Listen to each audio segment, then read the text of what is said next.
संदेश का दिन है।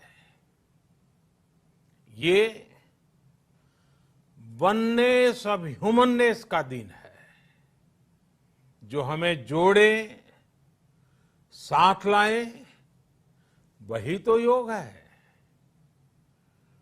जो दूरियों को खत्म करे, वही तो योग है। कोरोना के इस संकट के दौरान दुनिया भर के लोगों का my life my yoga video blogging competition में हिस्सा लेना इस बात को दिखाता है कि योग के प्रति उत्साह कितना बढ़ रहा है, कितना व्यापक है। साथियों, इस साल अंतर्राष्ट्रीय योग दिवस की theme yoga at home and yoga with family ये तय हुई है। आज हम सब सामूहिक कार्यक्रमों से दूर रहकर घर में ही अपने परिवार के साथ मिलकर योग कर रहे हैं।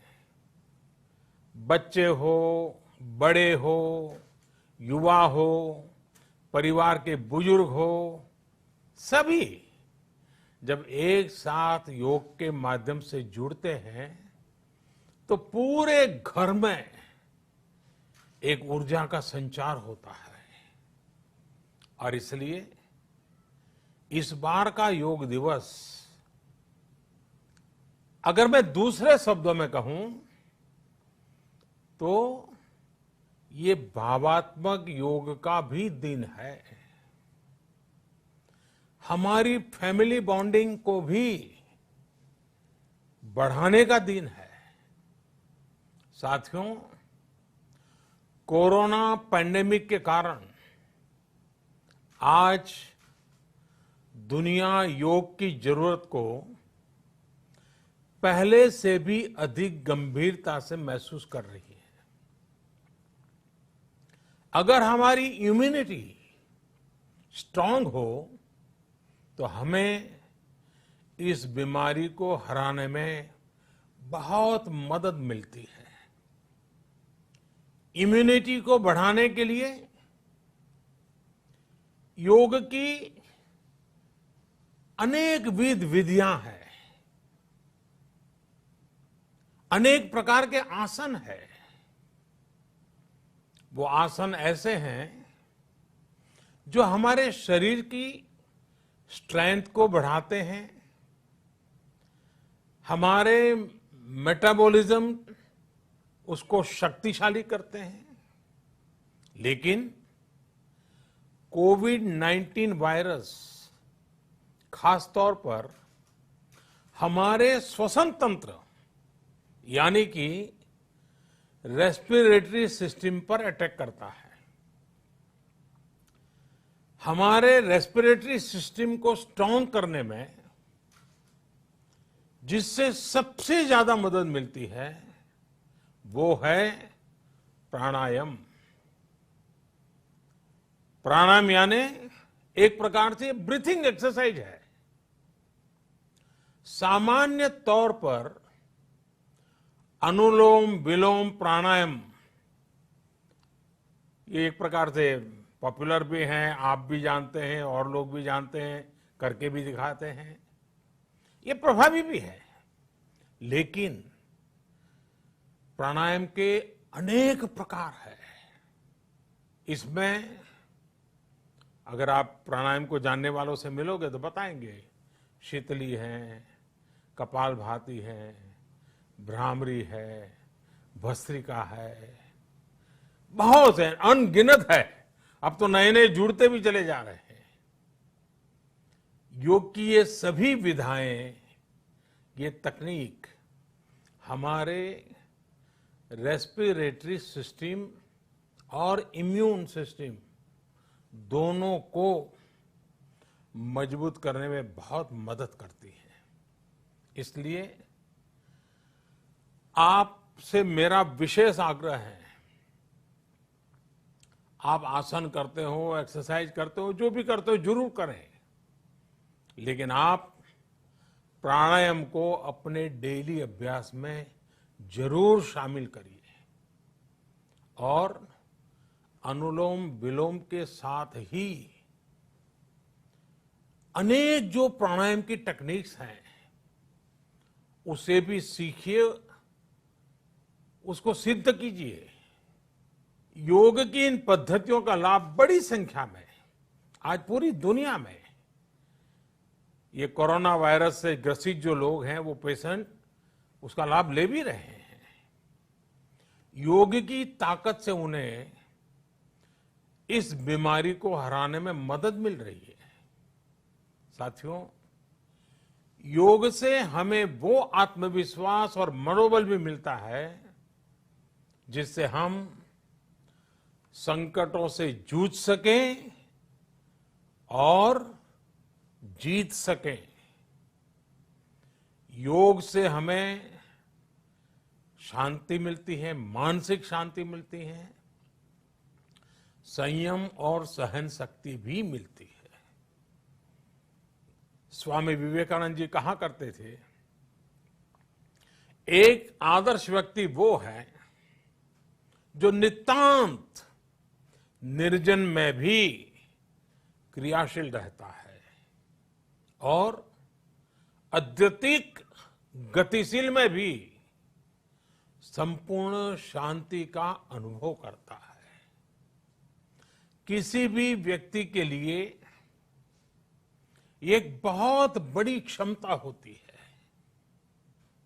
जब बहुत ज्यादा विपरीत परिस्थिति हो तब भी एक्टिव रहना, थककर हार न मानना, बैलेंस रहना, ये सारी चीजें योग के माध्यम से हमारे जीवन में स्थान प्राप्त करती हैं, हमारे जीवन को बदल देती है, ताकत देती है।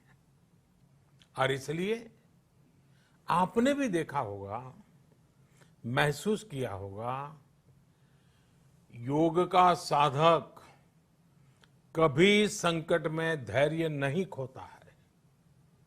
योग का अर्थ ही है समत्वम योग उच्यते, अर्थात अनुकूलता, प्रतिकूलता, सफलता, विफलता, सुख, संकट, हर परिस्थिति में समान रहने, अडिग रहने का नाम उसी तो योग कहते हैं। Friends, yoga enhance our quest for a healthier planet. It has emerged as a force for unity and deepens the bonds of humanity. It does not discriminate.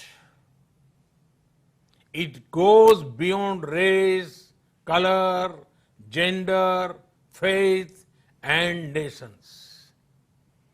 Anybody can embrace yoga. All you need is some part of your time and empty space. Yoga is giving us not only the physical strength, but also mental balance and emotional stability to confidently negotiate the challenges before us. Friends, if we can fine-tune our course of health and hope, the day is not far away when world will witness the success of healthy and happy humanity. Yoga can definitely help us make this happen. साथियों, जब हम योग के माध्यम से समस्याओं के समाधान की बात कर रहे हैं, दुनिया के कल्याण की बात कर रहे हैं, तो मैं योगेश्वर कृष्ण के कर्मयोग का भी आपको पुनः स्मरण करना चाहता हूं। गीता में भगवान कृष्ण ने योग की व्याख्या करते हुए कहा है, योगः कर्मसु कौशलम, अर्थात कर्म की कुशलता ही योग है। Efficiency in action is yoga. ये मंत्र सदा सर्वदा हमें सिखाता है कि योग के द्वारा जीवन में अधिक योग्य बनने की क्षमता पैदा होती है। अगर हम अपना काम अनुशासन से करते हैं, अपना दायित्व निभाते हैं, तो भी एक तरह का योग ही है। साथियों, कर्मयोग का एक विस्तार और है। हमारे यहां कहा गया है, युक्त आहार विहारस्य युक्त चेष्टस्य कर्मसु युक्त स्वप्नावबोधस्य योगो भवति दुखा। अर्थात सही खान पान, सही ढंग से खेलकूद, सोने जागने की सही आदतें और अपने काम, अपनी ड्यूटीज को सही ढंग से करना ही योग है। इसी कर्मयोग से हमें सभी तकलीफों और समस्याओं का समाधान मिलता है। इतना ही नहीं, हमारे यहां निष्काम कर्म को बिना किसी स्वार्थ के सभी का उपकार करने की भावना को भी कर्मयोग कहा गया है। कर्मयोग की ये भावना भारत के रग रग में रची बसी है। जब भी जरूरत पड़ी, भारत के इस निस्वार्थ भाव को पूरी दुनिया ने अनुभव किया है।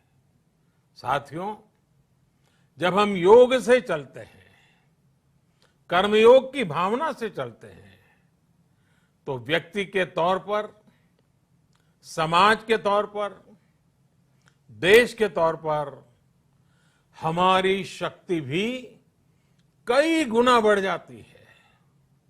आज हमें इसी भावना से संकल्प लेना है। हम अपने स्वास्थ्य के लिए, अपनों के स्वास्थ्य के लिए हर संभव प्रयास करेंगे। एक सजग नागरिक के रूप में हम परिवार और समाज के रूप में एकजुट होकर आगे बढ़ेंगे। हम प्रयास करेंगे कि yoga at home and yoga with family को अपने जीवन का हिस्सा बनाएं। ये सिर्फ एक दिन के लिए नहीं होना चाहिए। और अगर हम ये करेंगे तो हम जरूर सफल होंगे, हम जरूर विजयी होंगे। इसी विश्वास के साथ आप सभी को फिर से अंतर्राष्ट्रीय योग दिवस की अनेक अनेक शुभकामनाएं। लोकाः समस्ता सुखिनो भवन्तु। ओम।